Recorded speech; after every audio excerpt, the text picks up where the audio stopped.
You're watching HQ Spotlight. The Giants are gearing up for their preseason finale against the Jets on Saturday.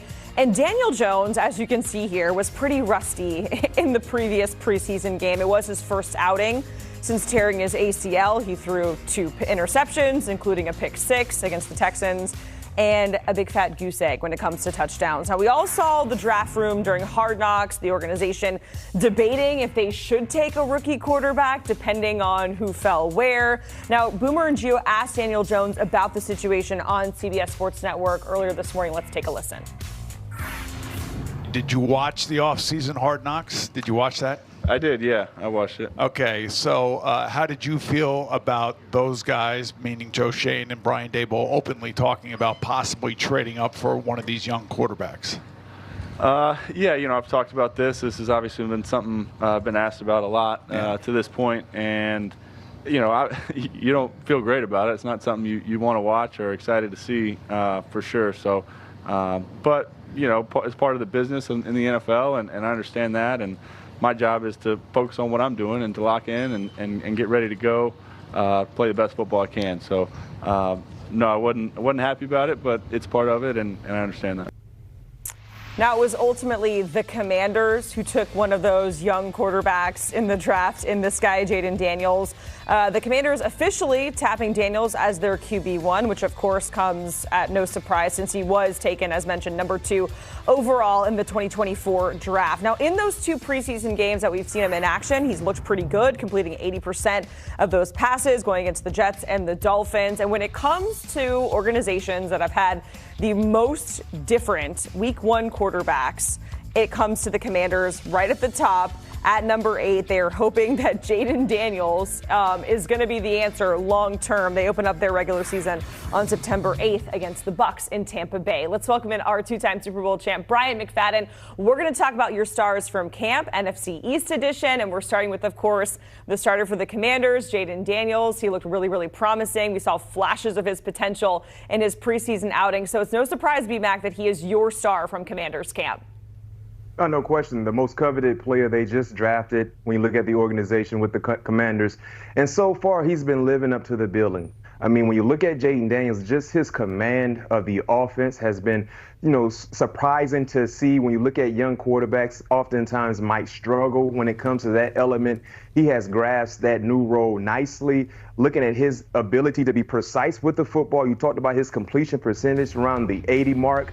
That's huge. Of course, we expect to see a decline once the regular season starts when it comes to that side of things. But in all, man, Jayden Daniels has been an outstanding professional early on in his career there in Washington. They're raving about him. And the thing that I love also, Jacqueline, not just his ability to be precise with the football, but his mobility, his athleticism, his speed. They've showcased that a little bit throughout preseason play. But I believe once the regular season starts, he will be a +1 in the running game, more so than not, because he provides another element for defenders to worry about. And oftentimes when you have that type of quarterback in the offense, they can do a lot of damage against opposing defenses. So he's done a great job. Let's see him continue to ride this wave into the regular season, but he's one of the bigger stars in the National Football League when you look at all the rookies that we've been raving about, especially at the quarterback position.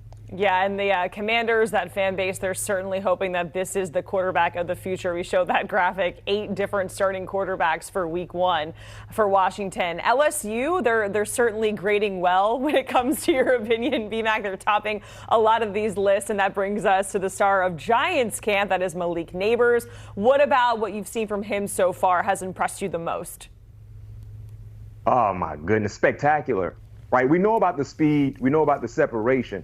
But his ability to be a normal-sized wide receiver, but winning 50-50 ball opportunities is something that really surprised me when you look at what he's done throughout camp, when you look at being a part of joint practices, going against elite-level defenders when it comes to the secondary side of things, and being able to create separation. So this is a guy, when you talk about his skill set, some people felt like he was the best wide receiver in this highly coveted wide receiver draft. Right? And the Giants were able to get him within the top 10, and he's been living up to the billing also. But I'll say this, Jacqueline, when you look at the 3 wide receivers that were top 10 selections, it's safe to say Malik Nabers might have the most pressure on him because his job is to make Daniel Jones look better.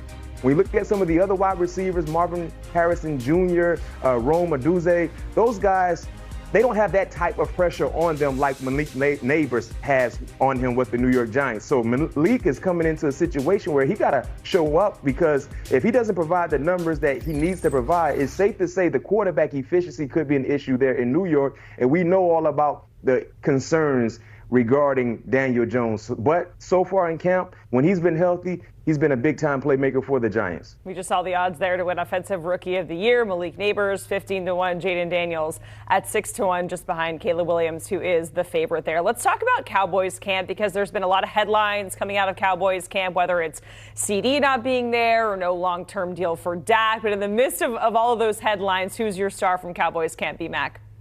Jacqueline, you said it. CD is not there, but Beebe is. Cooper Beebe.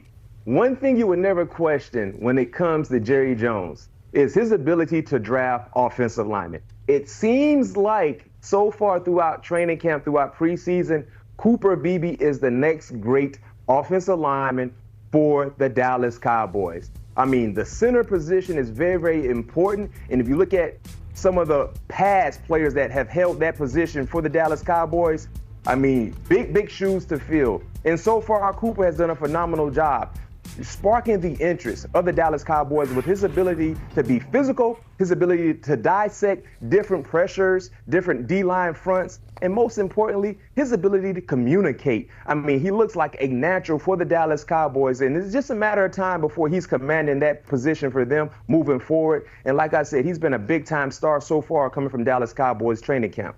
All right, finally, let's round this out with the Eagles. Who is your star from Eagles camp, B-Mac?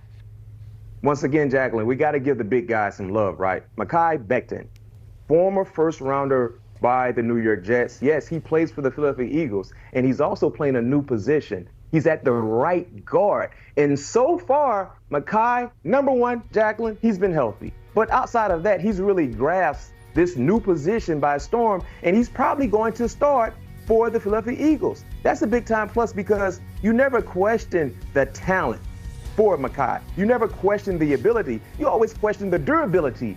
And because of his inability to be healthy, it allowed the Philadelphia Eagles to go ahead and add him to their roster. And now he's been eating his Wheaties, he's been drinking his milk, he is healthy, and he's been balling so far for the Philadelphia Eagles in training camp. So he's been a big-time star for their team. And this was an offensive line unit that was already star-studded. But if you add a guy who's 6'7", 360 plus, super mobile, I think Saquon Barkley will be okay in running behind Mekhi Becton.